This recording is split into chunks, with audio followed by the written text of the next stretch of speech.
اللہ کریم نے فرمایا بندہ مومن جان لے اگر میں تجھے ایک مشکل دوں گا تو میں تجھے کتنی آسانیاں، چلے سارے بول دیں کتنی جی، کتنی اللہ تعالیٰ آسانیاں دے گا؟ 2 آسانیاں۔ ہم لوگ اچھا جب ہمارا ذہن بن جاتا ہے نا کمزوری کا، ہمارا جب مزاج بن جاتا ہے مایوسی کا، پھر معاملہ ذرا ہمارے لیے گمبھیر ہو جاتا ہے۔ اگر ہم یہ ذہن بنائے نا کہ مشکل میرے اللہ کی طرف سے آئی ہے تو وہ مجھے آسانی بھی ضرور عطا کرے گا، تو پھر اللہ ضرور ہی آسانیاں عطا فرماتا ہے۔ اور جو مشکلات زندگی میں آتی ہیں نا، حضرت مولا علی شیر خدا رضی اللہ تعالیٰ عنہ کا بڑا خوبصورت فرمان ہے۔ حضرت علی فرماتے ہیں جب تجھے مشکل آتی ہے تو وہ تجھے رب کا پتہ بتانے آتی ہے، وہ تجھے اللہ کا پتہ بتاتی ہے۔ اس لیے کہ جب تو سارے اسباب کر لیتا ہے، جو ضرورت ہوتی ہے پوری کرتا ہے، تندرست ہو کے وہ کام کرتا ہے، پھر بھی کام نہیں ہوتا، تو اس کا مطلب ہے کرنے والا تو نہیں، کرنے والا کوئی اور ہے جو کام کرنے والا کوئی اور ہے۔ تو عزیز بھائی یاد رکھیں، ہر مشکل کے ساتھ اللہ نے آسانی رکھی ہوتی ہے۔ اگر اللہ تبارک و تعالیٰ بیماری عطا کرے تو اس کے ساتھ اللہ پھر جو تندرستی دیتا ہے وہ بھی بڑی اعلیٰ عطا فرماتا ہے۔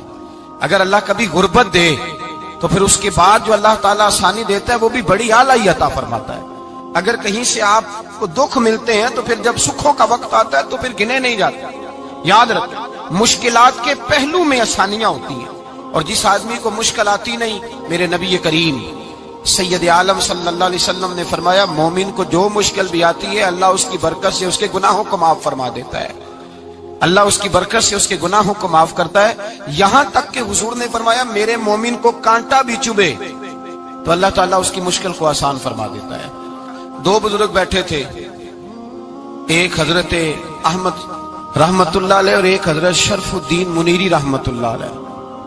تو حضرت شرف الدین منیری کہنے لگے کہ دوست اصل میں وہ ہوتا ہے جو دوست کی طرف سے آنے والی تکلیف پر صبر کرے، جو اللہ کی طرف سے آنے والی تکلیف پہ صبر کرے وہ اللہ کا محبوب ہوتا ہے۔ تو حضرت احمد فرمانے لگے نہیں مجھے تیری بات کی سمجھ کوئی نہیں آئی، صبر کرے وہ اللہ کا دوست ہے، مصیبت پہ صبر کرے۔ تو کہا جناب پھر اگر نہیں سمجھ آئی تو آپ بتا دیں اللہ کا دوست کون ہے؟ تو آپ فرمانے لگے جو محبوب کی طرف سے آنے والی مصیبت کو اس کا تحفہ سمجھ کے قبول کرے وہ اصل دوست ہوتا ہے۔ اس کا تحفہ سمجھ کے قبول کرے، اپنے رب کا تحفہ سمجھے، مالک کا تحفہ سمجھے کہ اس نے مجھے تحفہ دیا ہے، مجھے کسی مشکل میں ڈالا ہے۔ تو رب کریم بلا مثال و بلا تشبیہ سمجھانے کے لیے اللہ جب کسی کو مشکل میں ڈالتا ہے، کافروں کو تو اس نے موجیں کرائی ہوئی ہے، بڑی بڑی سہولتیں دی ہوئی ہیں، مشکل میں ڈب بھی ڈالتا ہے، اپنے نیک بندوں کو ہی ڈالتا ہے۔ نمرود اور فرعون کے پیروں میں کانٹا بھی نہیں چبھتا تھا، ان کو تکلیف نہیں آتی۔ تکلیف کسے آتی تھی؟ اللہ کے نیک بندوں کو تکلیف آتی تھی۔ حضرت رابعہ بصریہ جب تک زندہ رہی تب تک بیمار رہی، جس دن طبیعت ٹھیک ہوتی تو کہتی اے اللہ تو کہیں مجھ سے ناراض تو نہیں ہو گیا، تو کہیں ناراض تو نہیں مولا جب تو مجھے تکلیف دیتا ہے تو میں رو کے تیری عبادت کرتی، جب مجھے دکھ ہوتے ہیں تو میں سجدے میں تڑپتی، اور خدا بندہ اب تو میں سکھی ہوں، موج میں ہوں، مجھے رونا ہی نہیں آ رہا، تو خدا بندہ تو کہیں ناراض تو نہیں ہو گیا مجھ سے؟ دکھ تو اچھے ہوتے ہیں، دکھ تو پیارے ہوتے ہیں، اور دکھوں کے بعد جو اللہ آسانی دیتا ہے اس آسانی کا پھر کیا ہی کہنا۔ اس حضرت ایوب علی نبینا علیہ الصلوۃ والسلام بیمار رہے، 60 سال اللہ نے تندرستی دی۔ کتنے سال بولے؟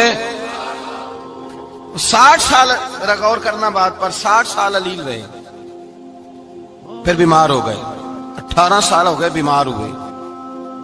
زوجہ کہنے لگی دعا کر لیں آپ کو اللہ صحت دے دے۔ ہمیں اگر کوئی بندہ پوچھ لینا کہ بھائی کبھی کوئی خاص بات تو سناؤ، تو ہم جو ساری زندگی سکھ کے ساتھ سوئے ہوتے ہیں وہ بات نہیں سناتے، وہ جو ایک رات درد سے نیند نہیں آتی اس رات کا قصہ سناتے ہیں، کہتے ہیں وہ میرے الٹے دانت میں درد تھا تو میں ساری رات سو نہیں سکا۔ او بھائی جو ساری زندگی سویا ہے اس کا تو ذکر نہیں کر رہا، اور ایک رات جو تجھے نیند نہیں آ رہی۔ کسی سے پوچھا جائے، ڈاکٹر کہتے ہیں 360 ہڈیاں ہوتی ہیں وجود میں، کسی سے پوچھا جائے نا تیرا کیا حال ہے تو 359 ہڈیوں کا ذکر نہیں کرتا، جس گھٹنے میں درد ہے اس کا ذکر کرتا ہے، کہتا ہے یہ گھٹنے میں بڑی درد ہے۔ او بھائی باقی 359 ٹھیک ہے نا، ان کی بھی تو کوئی بات سنانا۔ حضرت رابعہ بصریہ رحمت اللہ علیہ کے پڑوس میں ایک نوجوان رہتا تھا، آپ کے پڑوس میں، تو وہ جب جو محلے میں بچے رہتے ہیں نا گاؤں میں، ان کا پتہ ہوتا ہے، پڑوسی تھا تو 34-35 سال نوجوان کی عمر ہو گئی، کبھی بیمار نہیں ہوا۔ ایک دن اس کی طبیعت علیل ہوئی، سر میں درد ہوا تو اس نے پٹی باندھ لی سرخ رنگ کی، باہر نکل کے آیا، حضرت رابعہ بصری علیہ رحمہ نے دیکھا تو فرمانے لگے بیٹے خیر ہے؟ لگا جی اماں جی سر میں بڑی درد ہے۔ آپ فرمانے لگے کتنی عمر ہو گئی؟ کہنے لگا 34-35 سال۔ فرمانے لگے پہلے تو کبھی درد نہیں نہ ہوئی؟ کہنی اماں جی آج ہی ہوئی ہے۔ تو آپ فرمانے لگے 34 سال اللہ نے صحت دی ہے، تو نے شکر کی ایک پٹی بھی نہیں باندھی، اور آج درد ہوئی ہے تو شکوے کی پٹی تو نے فوراً ہی باندھ لی ہے، کوئی شکر کی پٹی بھی باندھنی چاہیے۔ حضرت ایوب 18 سال بیمار رہے، زوجہ کہنے لگی دعا کر لو، تو آپ فرمانے لگے بی بی سے کہ صحت کتنی دیر رہی؟ اس نے کہا 60 سال۔ تو آپ فرمانے لگے ذرا بیماری کو بھی 60 سال گزر لینے دو، پھر دعا بھی کر لیں گے۔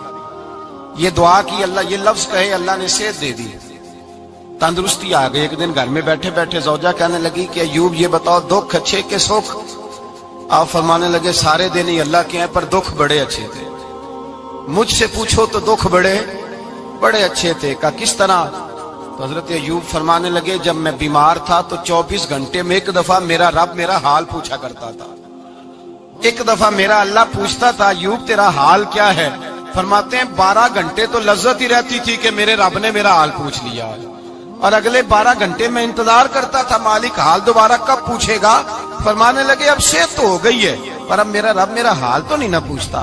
بھائی مشکلات جو ہوتی ہیں وہ تو تجھے سجا دیتی ہیں، سوار دیتی ہیں، تجھے یاد آتا ہے کوئی اپنا۔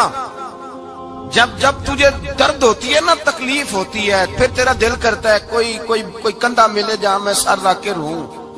پھر اسی لیے تو کسی درویش سے کسی نے پوچھا تھا اپنا کون ہوتا ہے؟ تو کہا جو تجھے دکھ کے وقت یاد آئے وہ تیرا اپنا ہے، جو تجھے عین آزمائش کے وقت یاد آئے اور تجھے اس کا نمبر فوراً تیرے موبائل پہ چلنے لگے وہ تیرا اپنا سجن ہے، جس کو تو دکھ کے وقت یاد کرے۔ تو بھائی مشکلات کے بعد جو اللہ آسانی دیتا ہے، حضرت ابراہیم کو آگ میں بھی پھینکا گیا، حضرت ابراہیم علیہ السلام کو ستایا بھی گیا، نکالا بھی گیا، لیکن جب ان مشکلات سے گزرے تو میرا رب فرماتا ہے وَإِذِ ابْتَلَىٰ إِبْرَاهِيمَ رَبُّهُ بِكَلِمَاتٍ فَأَتَمَّهُنَّ قَالَ إِنِّي جَاعِلُكَ لِلنَّاسِ إِمَامًا۔ کہا جب ابراہیم پورے اترے تو پھر ہم نے انہیں امام بنا دیا۔ یا اللہ کس طرح